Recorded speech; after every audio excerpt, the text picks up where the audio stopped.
The show starts in 1 minute. Please remember to replace the speaker on the post when you leave the theater.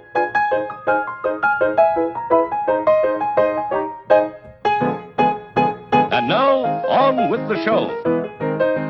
Hello and welcome to episode 89 of Saturday Matinee Theatre, brought to you by your friends at the LONGBOX CRUSADE. We are back in Casa de Vega in our recording studio set up in one of the many unused rooms of the Vega home. I'm your host, Jarrod, the yard sale artist, and joining me, as always, is the Philip to my James. It is Pat Sampson, a.k.a. DJ Christatos. How are we feeling today, loyal friend Christatos?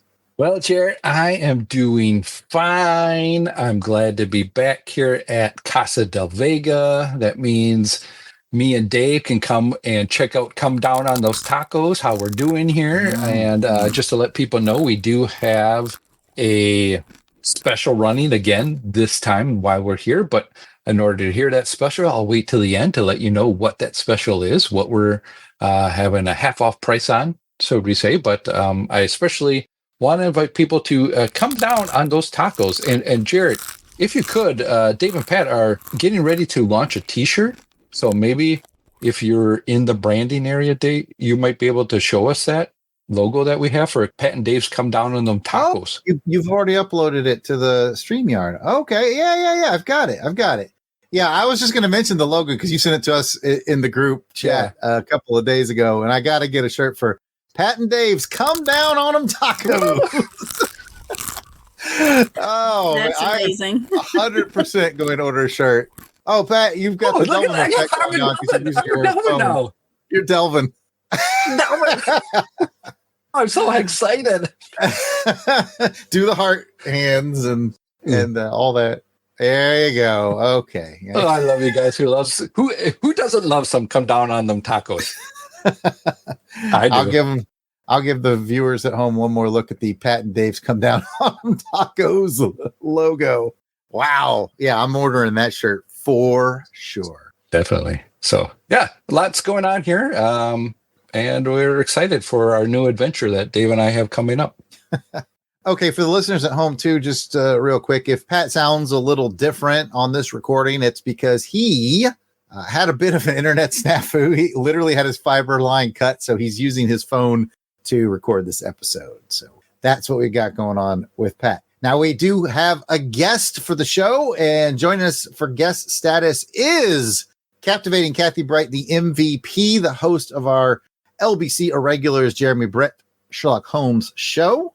So, Kathy, welcome to Casa de la Vega, and please regale us with your first memory of Zorro and your favorite iteration of Zorro on the screen.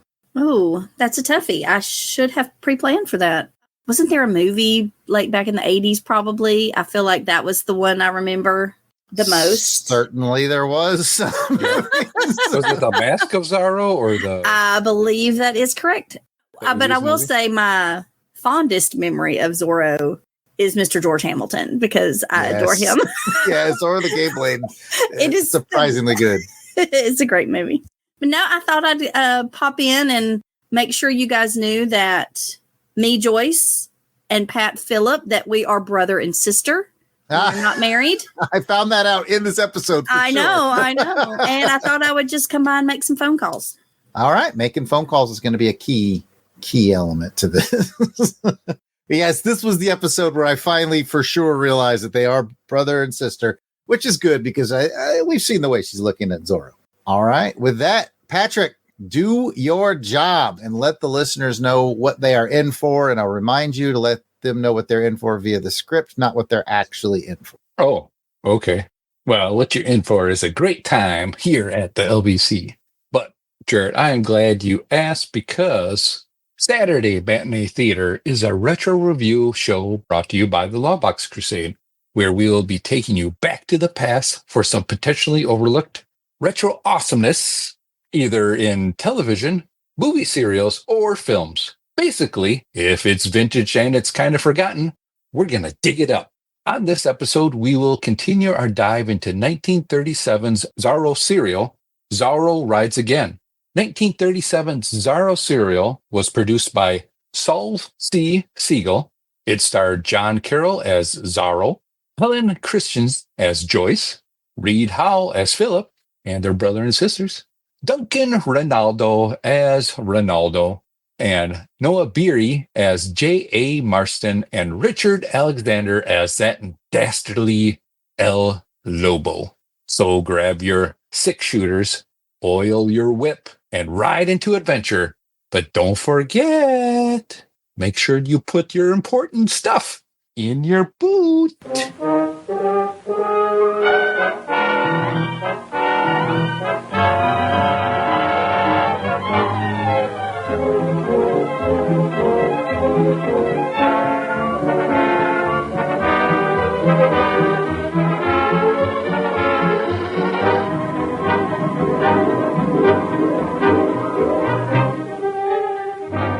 All right, folks, before we hand it over to Kathy for this episode's information, let's take a look, or in this case, a listen to a commercial that would have been playing at the time this episode was released back in 1937.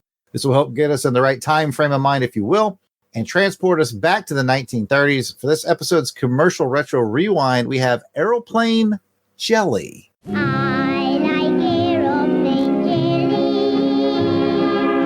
Aeroplane jelly for me. I like it for dinner. I like it for tea. A little each day is a good recipe. I like aeroplane jelly. Aeroplane jelly for me. All right, Aeroplane Jelly, straight from down under. A little shout out to Paul Hicks there. That's probably all he eats aeroplane jelly at every meal. What did you guys think of this one? We will start with Kathy. That's Jello, right? Yeah, I think it is actually gelatin and what we would call Jello, and not so much Okay. what we would call jelly, like as in peanut butter and jelly, but it certainly looked like gelatin to me. Yeah, that's right. Because when on the one package, it looked like the mold that we use for Right, Jello. right. And in the chat, Matt Posso did not like my lip syncing along with the Aeroplane Jelly commercial. For those of you who are watching and not listening, he I said would that's extra creepy. I would agree with him on the commercial itself. It was catchy, but just a tad bit on the creepy side. I could easily see that at the opening of like a scary movie. It was a little bit creepy. The little girl on the swing just kind of. Yeah.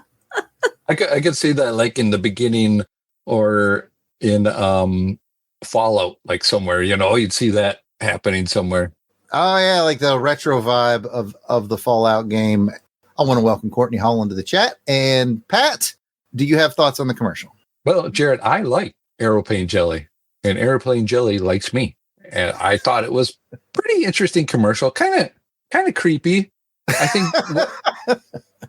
think what was missing is I kept waiting for that kid to either light up a cigarette or do something like brush teeth or something. Some gleam or a cigarette, maybe some Airwick. Yeah.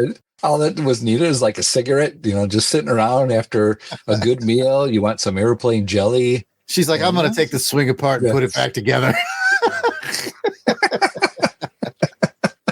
No, it's interesting. I've never heard of Aeroplane Jelly at all. And like Kathy, I thought it was like, is this a jam or what is this?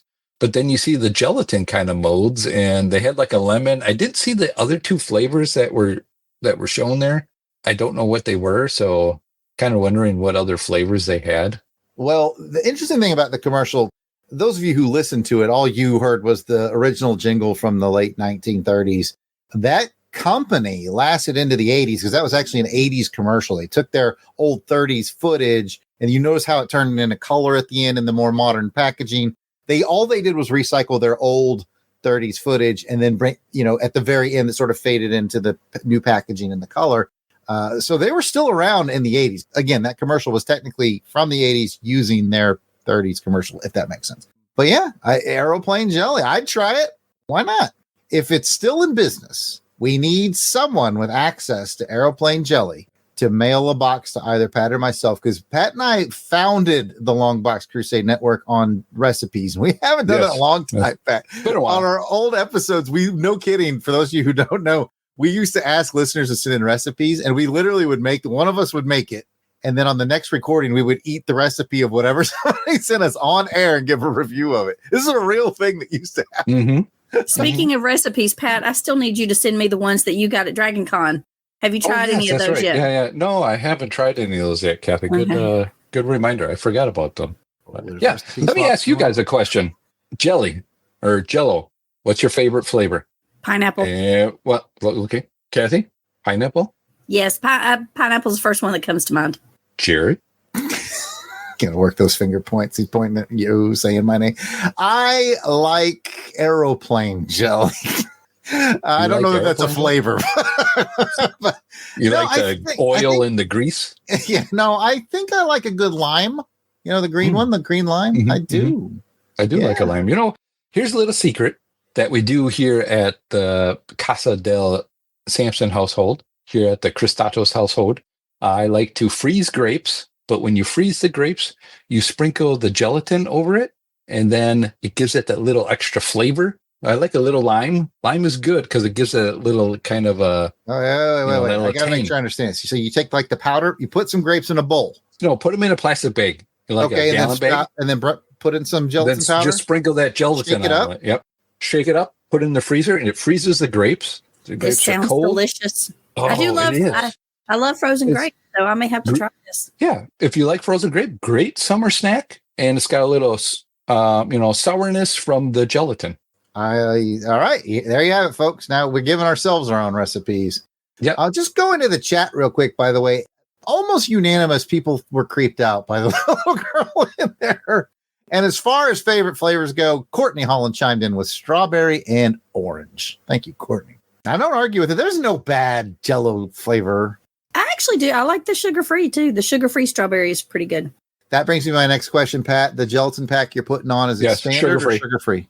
Sugar-free. Yep. I figured. Yeah, so you get the niceness of the grape, and you get the sugar-free Jell-O. It's perfect snack. Nice. All right. This is the diabetic crew right here. That's right. Okay.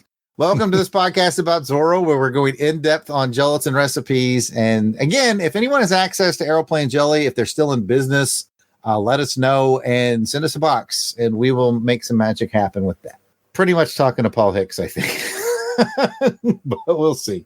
Yeah. And now that we're in our 1930s mindset, here's Pat sitting in for Delvin. Well, Jarrod, I'm glad you asked. Chapter 4 was titled Unmasked.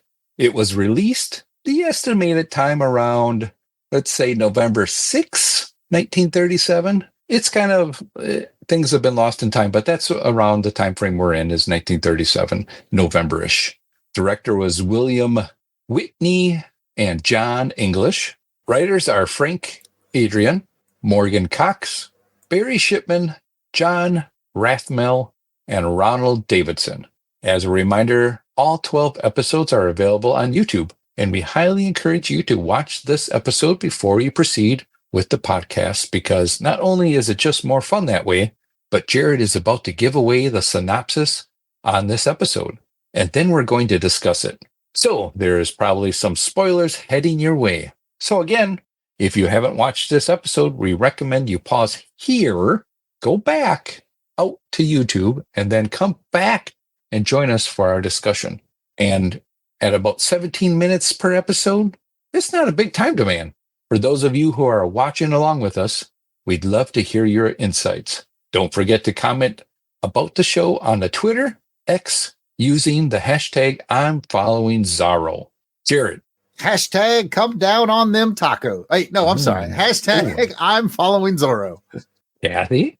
Hashtag I'm following Zorro. And hashtag come down on them tacos. Oh, wait. Come down on them Zorros. Well, I'm following Zorro. And with that, let's turn it over to Jarrod for this episode's summary.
we last saw Zorro, his foot was caught in a railroad track transfer and a train was barreling down on him. And in true Zorro fashion, he manages to reach his whip and use it to yank the transfer switch, freeing himself and saving the train. After consulting Marsden, El Lobo listens in to the phone calls of Philip and Joyce, and he learns that they've just secured more land for their railroad from a local businessman. El Lobo disguises himself as Zorro in hopes of getting the deeds easily from said businessman, but the disguise fools no one. Unfortunately, the businessman is killed, and his assistant makes off with the deeds, with Lobo's men in hot pursuit. The real Zorro shows up in time to save the brave assistant and then return the deeds to the businessman's home, where he links up with Philip and Joyce and the local authorities. Except they aren't the local authorities. El Lobo intercepted another phone call, and now he has all of our heroes dead to rights as he raises his hand to remove Zorro's mask in front of everyone.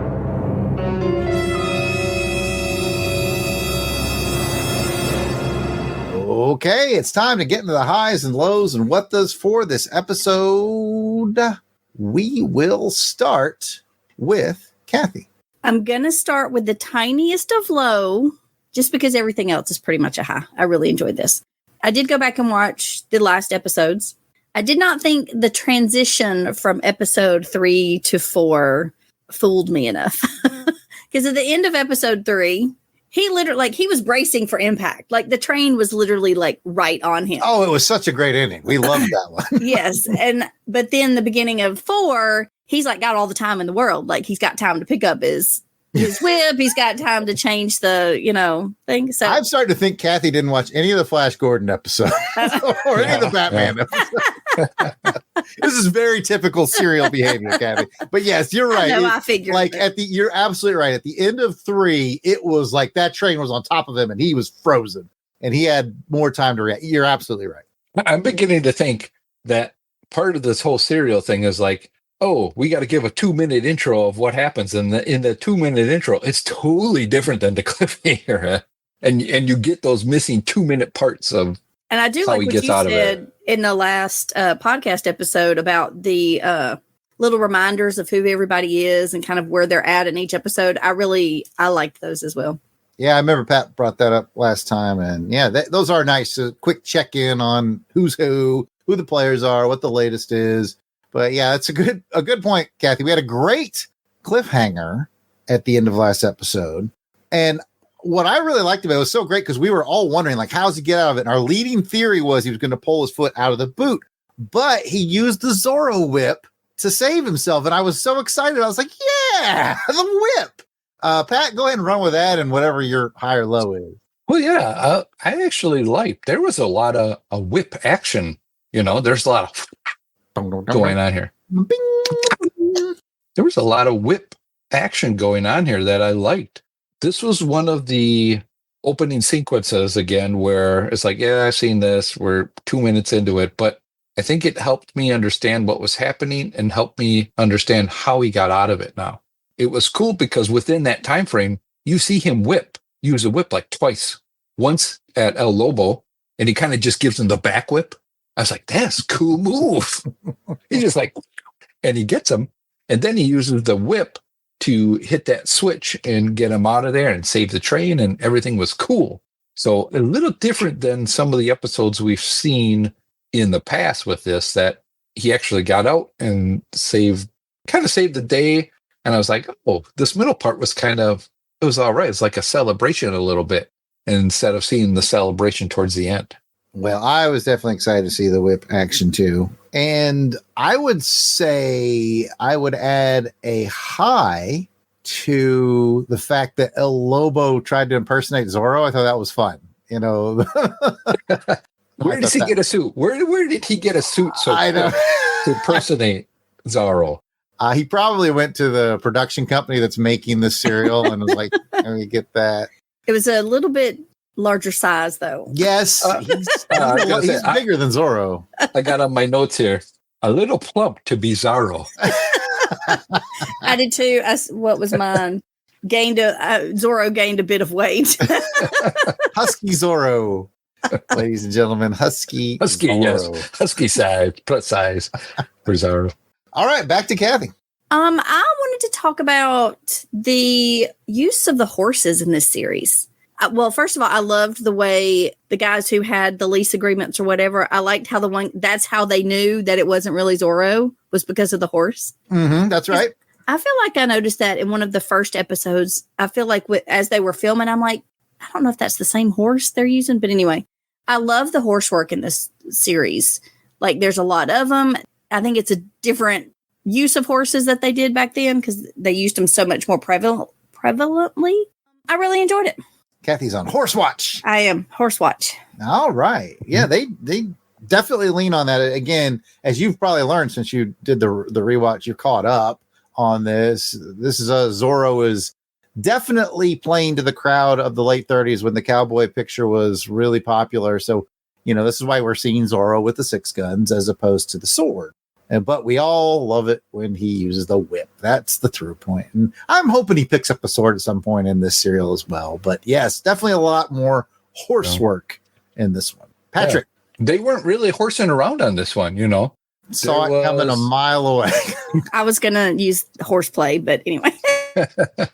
Yeah, I liked what Kathy said is that there was a lot of horse chases going on here. And one of the parts I liked is when Zorro is escaping at the end from the gang of other bad guys on their horses. He escapes down, I'm assuming, like a steep ravine or something steep hill that only him and his special horse can get down. And then he stops and he turns around, kind of waves and like, "Hasta la vista, baby." He did. Can't catch me now. He's like, my horse has got the skills to take the steep slopes. But you had to think about it. That was that wasn't animated or anything. That was a live horse, doing that stunt. That's what I'm saying. Those horses were pretty incredible. Yeah. And there were a lot of them. Now, speaking of a lot of them, we have ended our second round, but Pat seems to always have extra notes. And I don't know if Kathy does too. Kathy, what extra notes do you have before we turn it over to Pat? I think that was pretty much it. All right, Pat, do your thing. Wow. Because I do. I do have one more. I have one more thing to talk about, but I want you the fancy notebook to. Yeah, see, I got a little fancy notebook. I'm like, you know what? I'm gonna journal my episodes here as we go through. So my thoughts. So let's take it back and go into Pat's thoughts here. And there's a lot of whip action going on, and we'll get to that. We'll get to that whip action in just a little bit on Pat's notes here. But let's go ahead and talk about Zorro and his deep voice. When he goes to talk to somebody, I notice that he goes into like a deeper voice to help try to kind of fool the people when he talks. So he's more like, "Hey, I better do something like that," And I thought that was kind of cool. I'm like, oh, he's instead of using his higher voice that he uses when he's the rich dweeby kind of guy. Let's see, what else? Not much other things that I have that we covered it a lot of, but let me go into Zorro fights.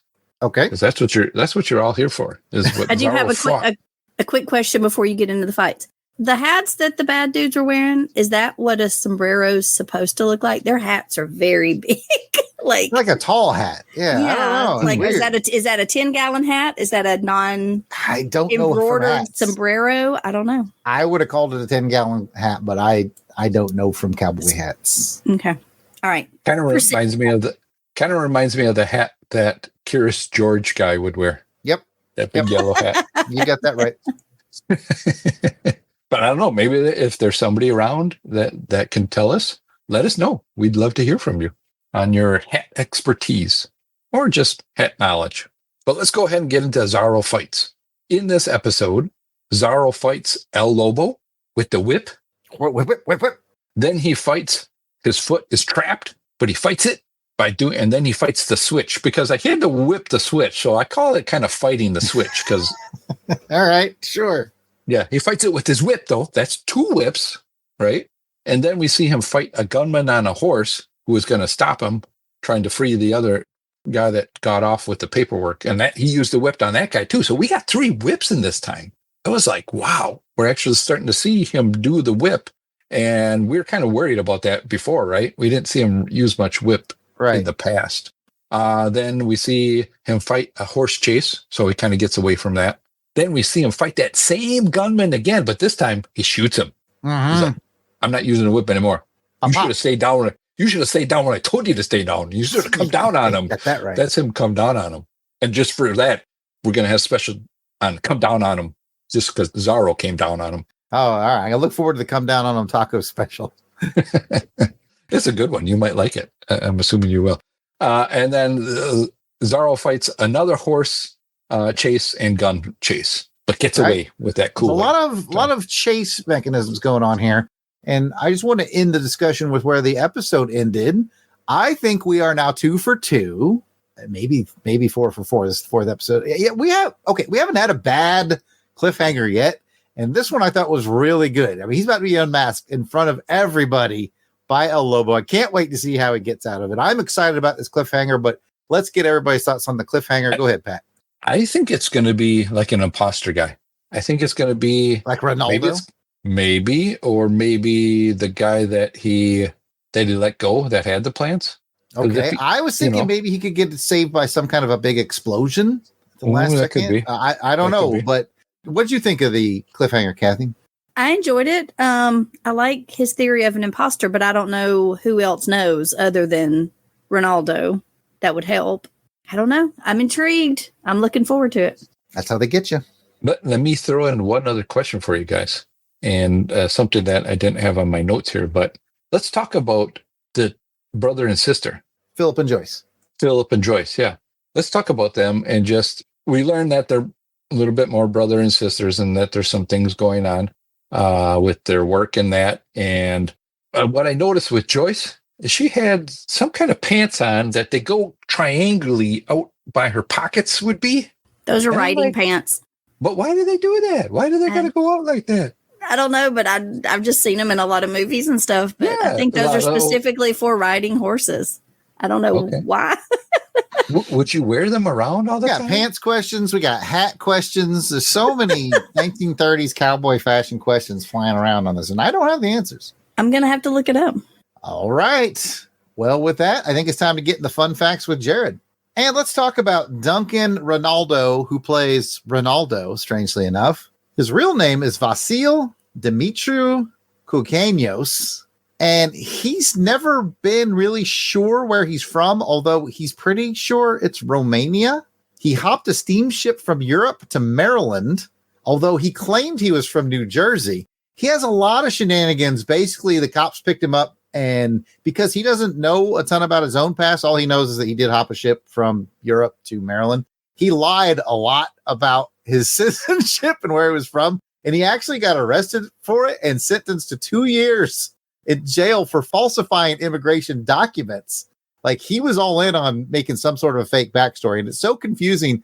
No one really knows for sure, like I said, where he's from or how. Like, it was so bad that he was sentenced to 2 years, but he was pardoned by FDR. He got a presidential pardon by Franklin Delano Roosevelt. Oh, really? I got to learn more about that and the backstory behind Maybe he was a fan of Zorro.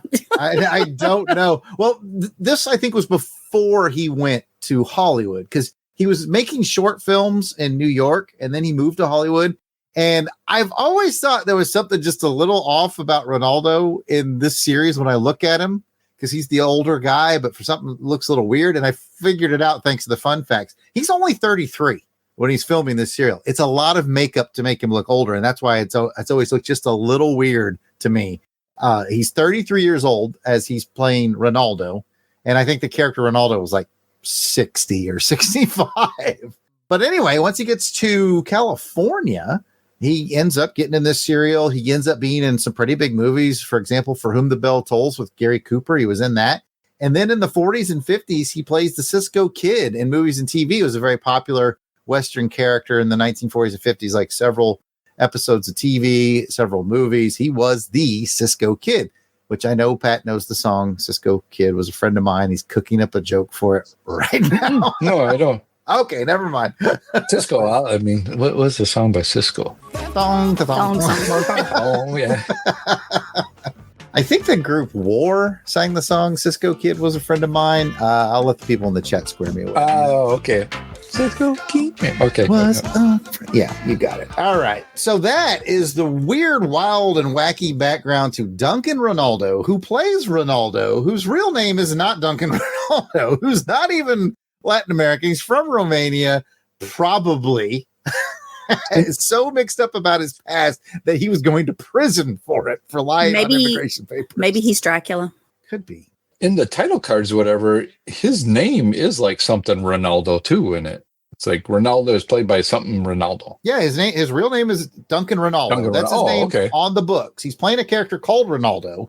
But his real name is, quote unquote, his American name after he immigrated is Duncan Ronaldo. But his real name is Vasil Dimitru Kukenios. Yeah. So wrap your head around that. So anyway, dude came over, decided he wanted to be in film, and was very successul. There you have it. Duncan Too bad Ronaldo. there wasn't Ancestry.com back then. He could have figured out where he was from. It's a mess. He had one interesting backstory, because like usually I pull up for fun facts, I'll pull up the Wikipedia page about it, and I'll just look for a link to click, like, oh, let me dig deeper into this guy or this gal or whatever. And I clicked on this one. I was like, what the what? And to me, the most shocking thing actually was that he's 33 playing 60-something-year-old Ronaldo. he's old enough to be a Robin. That's funny. That's funny. Did you pick up the trivia about the little girl in the creepy commercial? No. At the end of it, I wrote it down in case you didn't. The Aeroplane Jelly commercial. Yes, the Aeroplane Jelly little girl. Apparently that video was posted like in 2010. And it said that girl would have been in her 80s in 2010, but she 15 years before that. So I'm not doing that math. She died like 15 years before 2010. So, 1995. Yeah. I just thought it was interesting. Oh yeah. I do remember seeing that now on the original commercial that I had sent to you guys had that extra trivia on it. The one I played for the audience did not. Now we all know that the Aeroplane Jelly girl is dead. Thank you, Kathy. I know it was a little bummer. I mean, for it to be a creepy video and then to Thanks play that everybody at the that's end. coming to Saturday Matinee. It's the Halloween episode of Saturday Matinee. Exactly. All right. Well, let's give us a little pick me up with some Whip Snap ratings. And I know that Jim Meal in the chat wants to talk about his Whip Snap ratings. So you go ahead and let us know, bud. On a scale of 1 to 5 whip snaps, 5 means you loved it. 4 means it was very good. 3, it was good. 2, just okay. 1, I did not like it. Set the bar, Kathy. 4.5. Totally acceptable. Sounds good to me. Oh, wait. I don't play by the rules. Wait a minute. Since I watched last week's, and I think 2 of you gave it a 5, I just did not enjoy this one quite as much. So I'm going to give it a 4. I understand, Kathy. Pat, what are you going to do with that? Well, I'm going to boom shakalaka and come down on a 4 as well, too. Right now, I thought it was very good. A lot of action in this one. So I'm kind of looking forward to the next one. It's a 4. I'm going to join Team 4. So we are 2 cool guys and 1 cool girl. Woo. On Open the Door. Get on the floor. Everybody gonna rate this a 4. And I agree. I think it was really good. It did feel a little more filler-ish in the middle than maybe the last one, but I really liked the pickup at the end with another really good cliffhanger. So yeah, it's all 4. I think for me it was more because there wasn't enough character interaction. It was more about the horse chases and that sort of thing. Maybe there's a lot of horse riding going on. Yeah, which I do. Like I said, I appreciated because the horses did an incredible job. All right. With that, let's get into the California Yucatan Railroad mailbag. We are thrilled to kick off these comments with special shout outs to our Crusaders Club members. These are the fine folks who have joined our crusade. They enjoy early access to special long box episodes. They get to vote on show content. In fact, they're the ones that voted on the Zorro cereal that we're talking about. They get free raffle entries, which someone's going to win something today that they don't even have to be present for. It's one of the nice parts about being a club member, and so much more. These are the folks reaping the benefits and giving some much appreciated support to the show. And Helica Woof. Oh, Auburn Elvis. Bill Beer. Billy D. Bradley Dello. Braxton Underwood. Carrie. Nice. Clinton Robeson. Captain Entropy.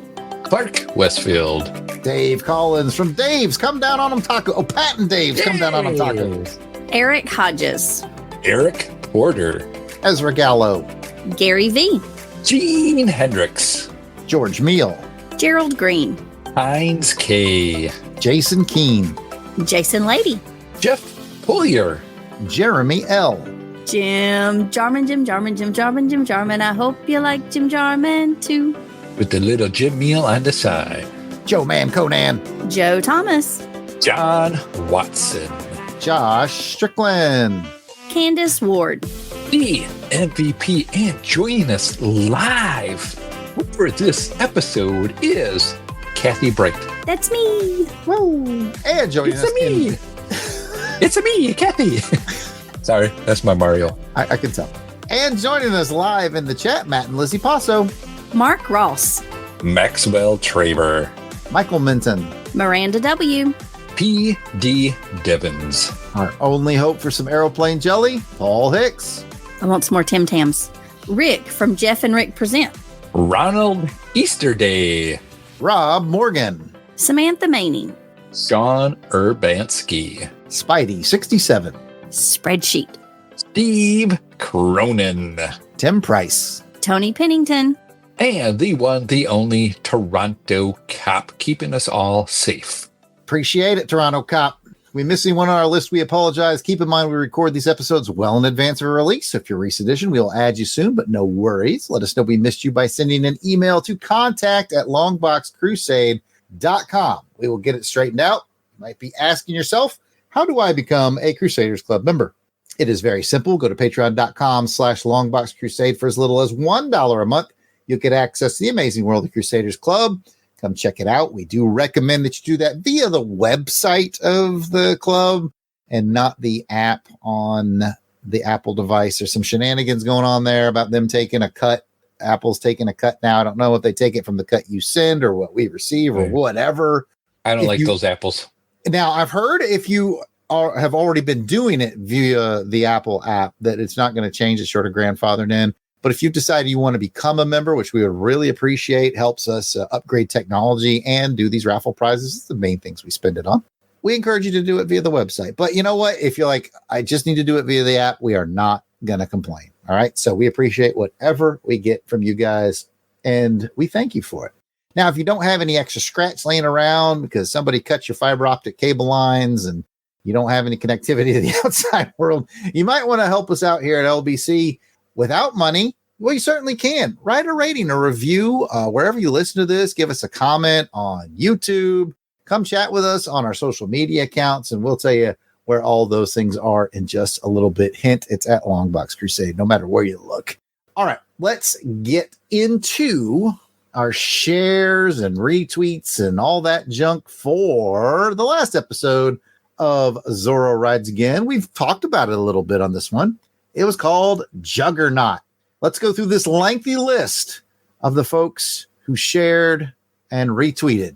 Pat, we'll start with you. Well, Jarrod, I'm glad you asked. We'll start off this list with Coffee and Comics.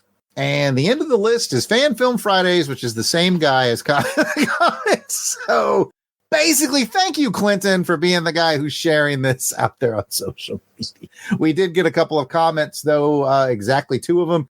And my favorite thing about them is they both use the same joke. So, Pat, what do you got for the first one? I don't know what the first one is. All right. The first one is from Auburn Elvis, and he sent a picture of, since this episode was called Juggernaut, of the Juggernaut from the X-Men 3 movie running towards the wall. So take the next one, Pat. Okay. So I'll take the next one from Wednesday's Comics, and they say Juggernaut by Gaslight. Anyone? And it's the Juggernaut. Probably looks like he's going to open up a gate, metal gate, smash right through, I bet. Cash right through it, and from the X-Men animated series. We had 2 people with Juggernaut jokes in the comments. And you know what? If it wasn't for Juggernaut jokes, we wouldn't have had any comments. So get out there and show Saturday. I know we do this every time, but show Saturday Matinee Theatre some love. It's our saddest show, but we love doing it. It's so much fun to dig up this old stuff. And as an additional reminder, you can leave us a voicemail that we'd love to play on your play on your show. I don't know how we play on your show. play on our show, 707-532-5269. Give us a call. Tell us what you think about the Zorro serial or your thoughts overall on Zorro. We'd love to play them on the show. 707-532-5269, 707-532-LBOX. Pick up the phone. Ay, ay, ay. Sacharo again. I said there's a bunch of people missing out with 38 views. Yeah, we got Only 3 people in chat. That's right. If you're viewing right now, if you just say hello in the chat, you get entered for the raffle for the free prize. So it's worth stopping by to say hello. We have a very friendly chat, by the way. And that's it for this episode of Saturday Matinee Theatre. If you'd like to hear from us in the realm of comic books, action films, and more, check out the LONGBOX Crusade. Jarrod, where can that be found? I'm unsure, Pat. Back to you. Well, Jarrod, I am glad you're unsure and that you asked me to help you out, because you can find us on Spotify, Amazon, Audible, pretty much all those podcatchers that are out there. You're going to find us. And if not, let us know. Otherwise, you can always just go right to YouTube and look up LONGBOX Crusade there, or go to www.longboxcrusade.com. We're on the X, Facebook, Instagram, and YouTube, all at LONGBOX Crusade. Just go out there. You will find us. Back to you, Pat. Well, Pat, I'm glad you asked. If you want to hear from us in our trek through all things James Bond, check out On Her Majesty's Secret Podcast. Jarrod, perhaps you may know where that may be found. That I do. It's on the Apple podcasting app, Podbean, other podcatchers out there. You go to www.secretpodcast.podbean.com for the direct source. And of course, you can check out the Twitter at OHMSPod. We'd love to talk some James Bond with you. Thank you, Jarrod. And if you'd like to chat with us online, let me tell you where we can be found at. And we'll start with our guest, Kathy. Kathy, where can you be found? I am on all social media at AUKathy2418, and that's Kathy with a K. Thank you, Kathy. Jarrod, where can you be found? I am at Yard Sale Artist. That's X, Facebook, Instagram. All 3 are Yard Sale Artist. Thank you, Jarrod. And you can find me and Dave. We're going to be at Come Down on Them Tacos. And our special today, this time while we're here, while you're listening, you can come on down. Pat and Dave's Come On Down on Them Tacos. And we're having a special half off on our Baja Gorditos. Baja Gorditos. You may have forgotten about them, but let me tell you what they are. It's a nice, real warm flatbread encased in the interior of ground beef, shredded lettuce, a 3-cheese blend. And, you know, this 3-cheese blend, it's Dave. He's blending those cheeses and he mixed it all together with his hands. Are they washed or not? I don't know. But that's the special sauce in it. And that's what makes it so good. Now we add some lettuce and tomatoes and cheese and just, so tasty. So make sure you come on down on those tacos, get that Baja Gordita from Pat and Dave's. So good, you're going to come down on them. Oh, my goodness. And you'll be able to find me sitting there. If not, tweet me or X me at Christatos01. And just like that, we're getting close to another 10 episodes of Saturday Matinee Theatre. This is where every 10th episode, we will be going through a movie. And it just so happens to be our 90th episode as well. Wow, can you believe it, That's Jarrod? right. Next one's going to be 90. 90 episodes. And that's going to be our special movie episode that we do every 10th episode. And whose episode is it? Well, it's going to be Jarrod's, his pick. Jarrod, why don't you tell us what pick you're going to have? All right, I'll be happy to do that. I'm so excited for episode 90, and I have selected 1958's I Bury the Living, starring Richard Boone. I believe it's available for free on the YouTubes. So if you listeners or watchers out there want to get ahead of the game and go ahead and watch 1958's I Bury the Living with Richard Boone, that is going to be our 90th episode celebration, which we will be recording soon. Well, until then, make sure you come back to Saturday Matinee Theatre, where we have the popcorn is really buttered and some extra salt on the side, if you like. Or we have a taco stand that Pat and Dave's coming out of tacos. I knew we were coming back to that. Come back to that. Anyway, thank you all for being here and watching us here on Saturday Matinee Theater. We do appreciate it, and we are so excited to reach 90 episodes coming up next. So thank you. Thanks, And with everybody. that, hasta la vista. Adios.